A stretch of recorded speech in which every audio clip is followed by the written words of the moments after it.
Exact पोल के नतीजे सामने आने बाकी हैं। 3 दिसंबर को तस्वीर होगी साफ, लेकिन इस सब के बीच में एग्जिट पोल के नतीजे तो सामने आ चुके हैं। और बात की जाए छत्तीसगढ़ की, तो छत्तीसगढ़ में कांग्रेस एक बार फिर से बीजेपी की तुलना में बेहतर करती हुई नजर आ रही है और सरकार बनाती हुई दिख रही है। लेकिन क्या वाकई में जो नतीजे अब तक एग्जिट पोल के सामने आ रहे हैं वो एग्जैक्ट पोल में होंगे?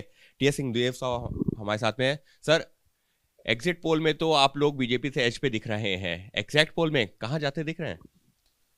60 के आसपास सीट कम से कम आनी चाहिए और उसके नीचे संतोष भर होगा, खुशी होगी अगर 2/3 या उससे अधिक सीटें मिले। तो सर उसकी वजह क्या है? क्योंकि कहा यह भी जा रहा था कि वहां पर आप लोग लड़ रहे थे, लेकिन बीजेपी ने भी अपनी पूरी ताकत झोंकी हुई थी, प्रधानमंत्री भी पहुंचे थे, कई सारे फैक्टर से। लेकिन आप लोगों को क्या लग रहा है, क्यों जनता ने आपके ऊपर अगर भरोसा करेगी तो क्यों? काम जो करके दिए, खास करके आप देखेंगे कि किसानों के लिए जो व्यवस्था की, देश में इतना धान की कीमत कहीं नहीं है जितनी छत्तीसगढ़ में, गन्ने की इतनी कीमत कहीं नहीं है जितनी छत्तीसगढ़ में, मक्के की खरीदी, उसके लिए फैक्ट्री स्थापित करना।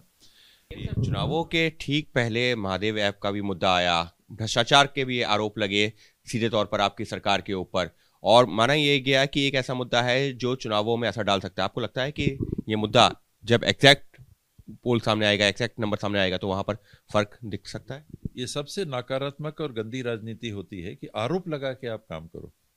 ये शोभा नहीं देता कि देश के प्रधानमंत्री और देश के गृह मंत्री आरोप लगाएं। उनके पास तो सारी जानकारियां होनी चाहिए, उनकी जवाबदारी कार्रवाई करने की है। अगर वो आरोप लगा के राजनीति में भाग लें, चुनाव में भाग लें, तो ये राजनीति के स्तर को गिराता है। अगर कोई आपके पास तथ्य हैं तो आप आरोप नहीं लगाएंगे, आप एक्शन करेंगे। आप एक्शन नहीं कर पा रहे हैं, इसका मतलब ये है कि कोई तथ्य नहीं। तो लोग इसको समझ चुके हैं।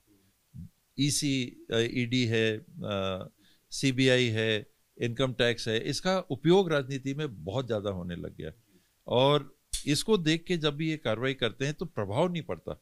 लोग उसको ऐसे ही मानते हैं कि ये तो राजनीति हो रही है। कांग्रेस की सिटिंग 71 एमएलए हैं 90 में से। मैं नहीं समझता कि वो संभव है, वो मुझे नहीं लगता है कि पॉसिबल है।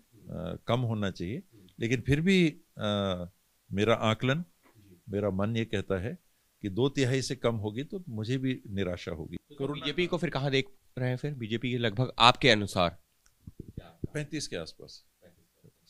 इसका मतलब तो जो बहुमत का आंकड़ा है उससे 10 ही 11 कम आप देख रहे हैं फिलहाल अभी का आंकड़ा? और 10-20 का अंतर हो जाएगा जी। हाँ, 30 से 35 जी।